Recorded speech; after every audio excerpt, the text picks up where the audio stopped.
Salut l'équipe, c'est Masco, j'espère que vous allez bien. Aujourd'hui on se retrouve pour une nouvelle vidéo avec un petit booster accidenté qu'on va devoir remettre en état. Pour vous raconter un peu l'histoire de ce booster en fait il appartient à quelqu'un qui travaille. Il travaille dans la restauration, en service, en salle. Et du coup un soir il quitte le boulot, il repart pleine balle chez lui, sauf qu'il était un peu fatigué et il y a un virage qu'il n'a pas vu. Du coup lui il était sur son scooter, pleine balle. Sauf qu'en fait, il n'a pas vu le virage arriver. Pourtant, c'était une route qu'il connaissait. Mais il a manqué le virage et bam!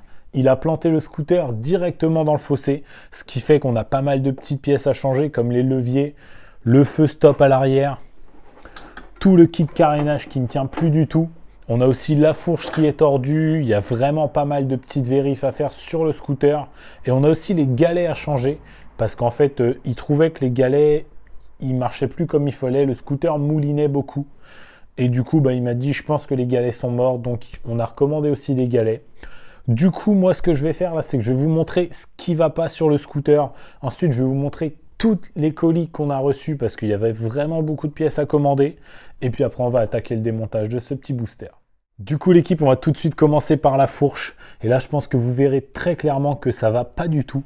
Pour vous dire, le pneu, il touche même ici à ce niveau-là dans le passage de roue.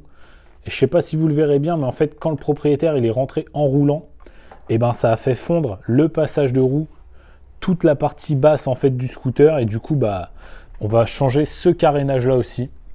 Au niveau du kit carénage pour l'avant, en fait la coque ne tient plus du tout parce que toutes les fixations comme ça elles ont sauté, elles ont cassé. Pour le carénage arrière, le problème c'est que le feu stop ne tient plus du tout. Et du coup, on peut plus fixer le feu stop. Toutes les fixations du feu stop, elles ont sauté. Donc c'est un peu compliqué quand même sans feu stop. Ensuite, on a les poignées cassées de ce côté-là et totalement tordues de l'autre côté. Comme on peut le voir à ce niveau-là, le bas de caisse, il est cassé aussi ici. Et si on regarde à l'intérieur, on voit bien le trou que le pneu a fait en chauffant le bas de caisse. Et du coup, on aura aussi les galets à changer au niveau du variateur. Et après, le scooter, normalement, sera prêt pour reprendre la route. Bien sûr, je ferai quand même un petit essai sur route après, voir si le scooter, il va droit, etc. Parce que j'ai vérifié au niveau du cadre que ce ne soit pas tordu, mais bon, on va quand même faire un essai routier après tout ça. Du coup, pour les pièces, on est vraiment sur deux énormes colis. On va commencer par le premier.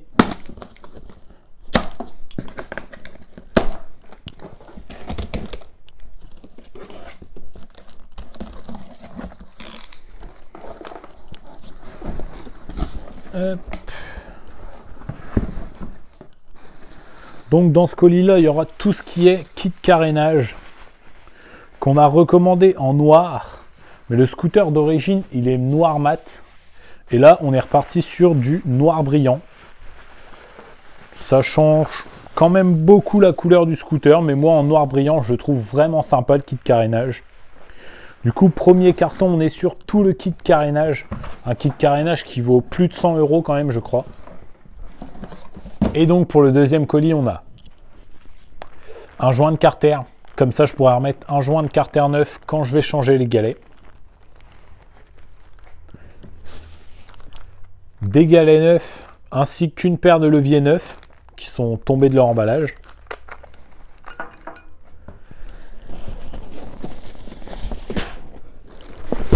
Un très gros colis là qui comprend toute la fourche, donc avec les deux bâtons de fourche et au milieu on a le T de fourche avec toute la colonne de direction, donc c'est une fourche vraiment complète, entièrement neuve.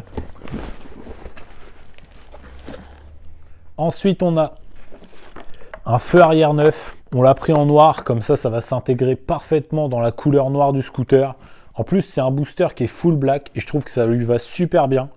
Et le feu arrière en rouge, ça fait vraiment une tache rouge à l'arrière. Donc en noir, ça fera beaucoup plus beau. On a un petit carénage qui est le petit carénage qui va là au-dessus du T de fourche.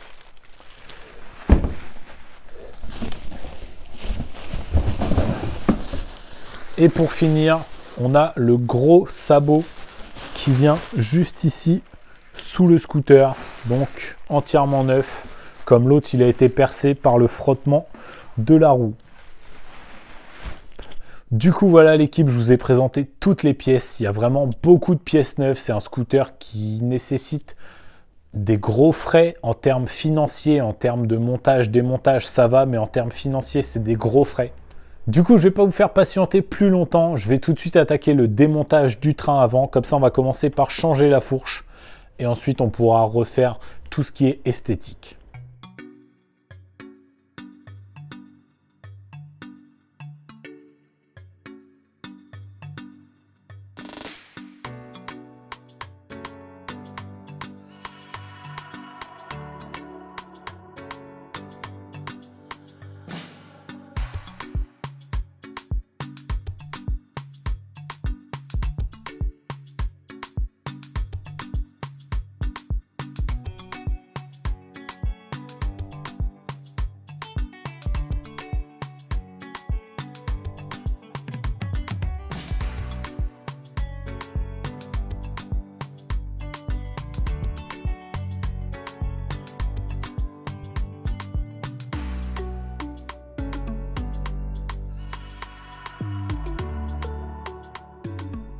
Du coup, voilà l'équipe, mon ancienne fourche est démontée et regardez, je vais vous montrer où elle est tordue.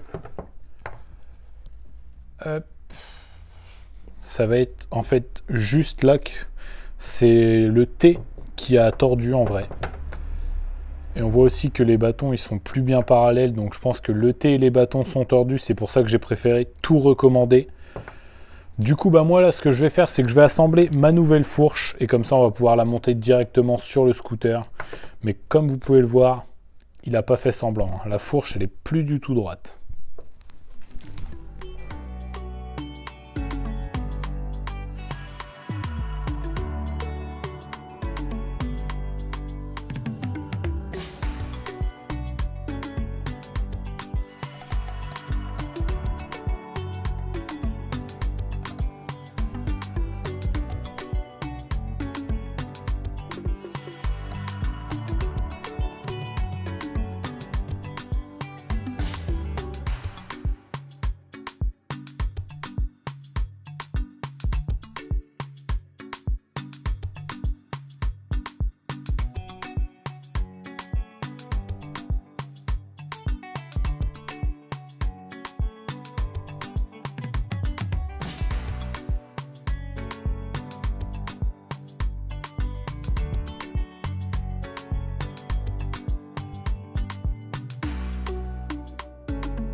Du coup, voilà l'équipe, au niveau de la fourche, tout est nickel. Comme on peut le voir, la roue, elle a bien ravancé par rapport à tout à l'heure, donc c'est vraiment que la fourche était bien pliée. Maintenant, je vais m'attaquer au changement des galets dans le Vario. Du coup, on va tout de suite démonter notre petit carter de kick.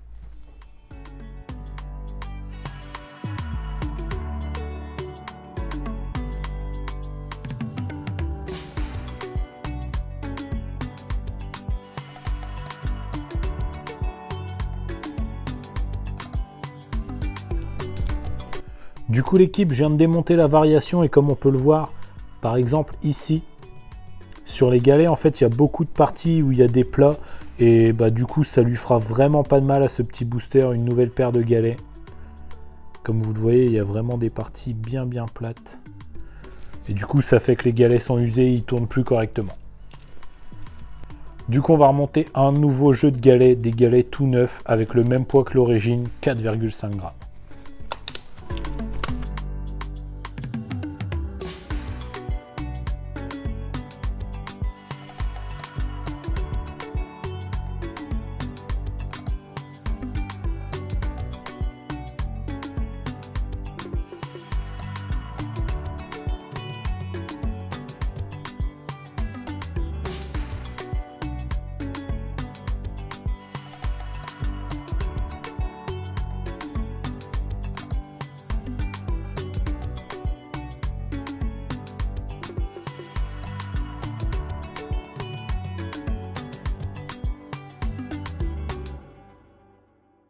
Donc là l'équipe, comme vous pouvez le voir, l'ancien rocher de kick était pas mal abîmé et comme j'en avais un en stock à l'atelier, j'ai décidé de le monter.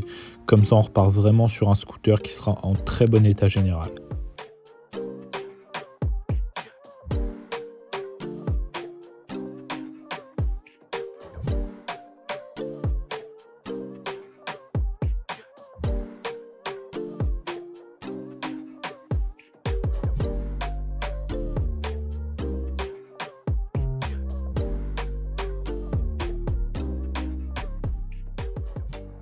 Du coup voilà l'équipe, au niveau du train avant, on est bon. Au niveau de la variation, on est bon. Il nous reste donc à monter tout le kit carénage neuf, la jupe neuve, la paire de leviers neuf, ensuite remonter le nouveau feu arrière, remettre le feu avant d'origine et on pourra aller essayer ce petit booster.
Donc du coup l'équipe, on se retrouve pour le test de ce petit booster après le remontage donc de la fourche neuve, tout le kit carénage neuf et puis les 2-3 petits accessoires, les leviers neufs, etc.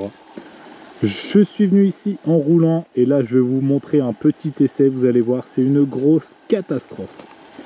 Je pense que le cadre tout simplement a été touché.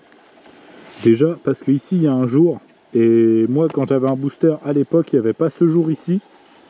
Je sais pas si vous le verrez bien, mais ici on voit très clairement que ce carénage là touche le carénage de devant alors que normalement ça devrait pas du tout. Donc je pense que le cadre visuellement il était en bon état, mais il a quand même été tordu parce que là le scoot il est clairement inroulable. À partir de 30 km/h à peu près, bah, je flippe. La direction, il y a un truc qui va pas, je comprends pas. J'ai l'impression de guidonner alors que je guidonne pas du tout, c'est inroulable. Du coup, bah, je pense qu'on va voir pour changer le châssis aussi sur ce scooter parce que là, même moi, j'arrive pas à rouler avec, donc le propriétaire, ce sera une catastrophe.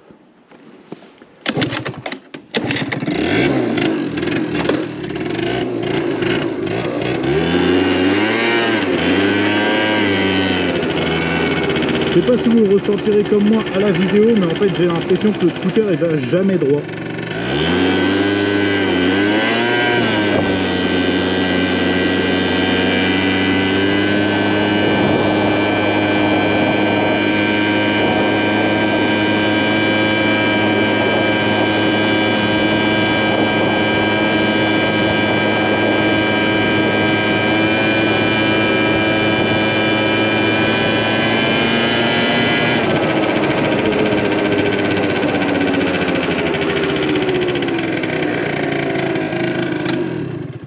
Je pense que là vous l'aurez bien vu, comme vous voyez ça guidonne, je sais pas, c'est bizarre, donc on va se retrouver à l'atelier pour voir ce qu'il y a vraiment sur ce scooter, mais je pense qu'il va y avoir un cadre complet à changer. Donc encore plus de démontage. Du coup l'équipe, on se retrouve quelques jours après avoir essayé ce petit booster.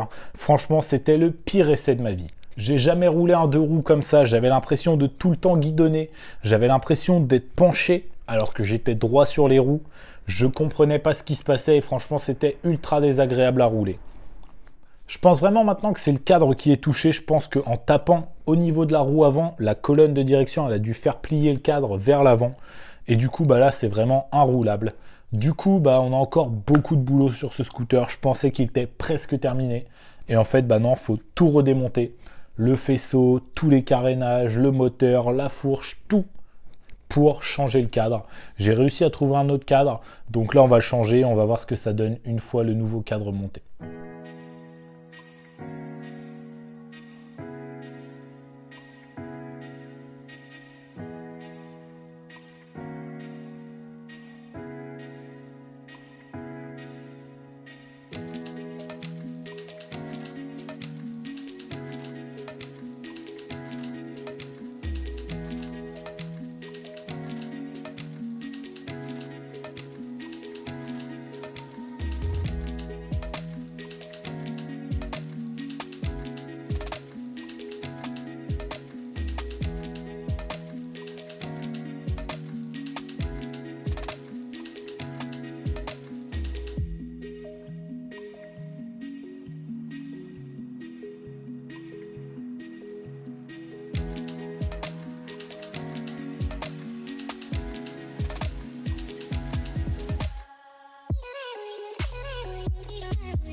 Du coup voilà l'équipe, on a l'ancien châssis du booster, le nouveau châssis. En vrai comme ça c'est extrêmement dur d'essayer de voir une différence l'équipe. Moi perso je vois une seule petite différence et c'est juste en dessous ici là. Pareil avec cette différence là et là en fait. Sinon je vois pas de truc flagrant de chez flagrant, mais bon. Pour moi, un châssis qui est vrillé, même s'il y a 1 mm, tu le sentiras directement. Donc, je préfère changer le châssis complet. Là, ce que je vais faire, c'est que je vais transférer tout ce qui est faisceau, Neyman et tout sur le nouveau châssis. Et puis après, on attaquera le remontage.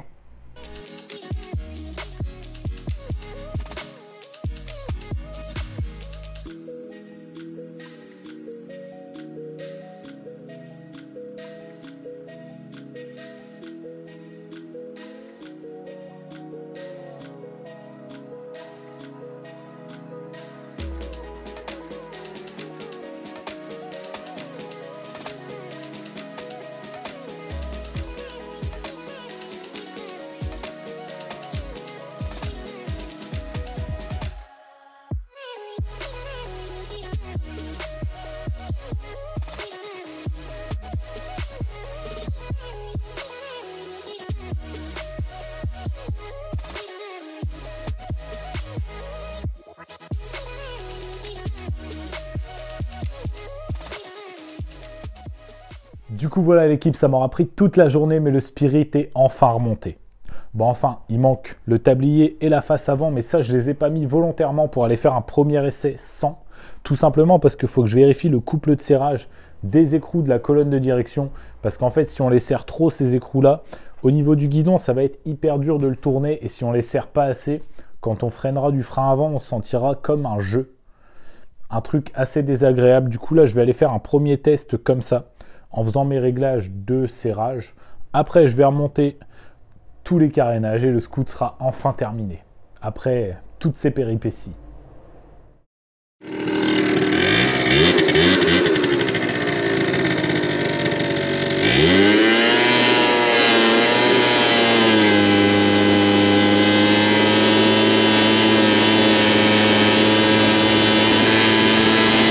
Pour l'instant, ça a l'air d'être pas trop mal, hein.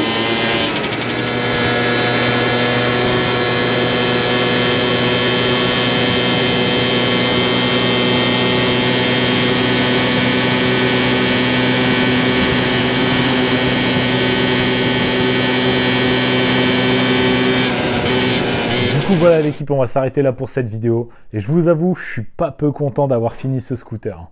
Parce qu'au moment où j'ai été l'essayer et que j'ai constaté qu'il tournait super mal, qu'il y avait un problème au guidonnage, je me suis dit, qu'est-ce qui va se passer encore? Mais au final, on a quand même trouvé le problème. Un cadre qui avait plié aussi, donc fourche, le kit carénage, le feu arrière, les leviers, le cadre. Ça fait quand même pas mal de pièces qui ont été rachetées, mais au final, on a un scooter qui revit. Un scooter qui aurait dû finir à la casse et qui est encore sur les routes, donc c'est plutôt cool. Bien sûr, comme d'habitude, si la vidéo vous a plu, n'hésitez pas à mettre votre plus beau pouce bleu. N'hésitez pas à me dire dans les commentaires ce que vous pensez de ce petit booster. Et si vous le préfériez avant en mat ou maintenant en brillant.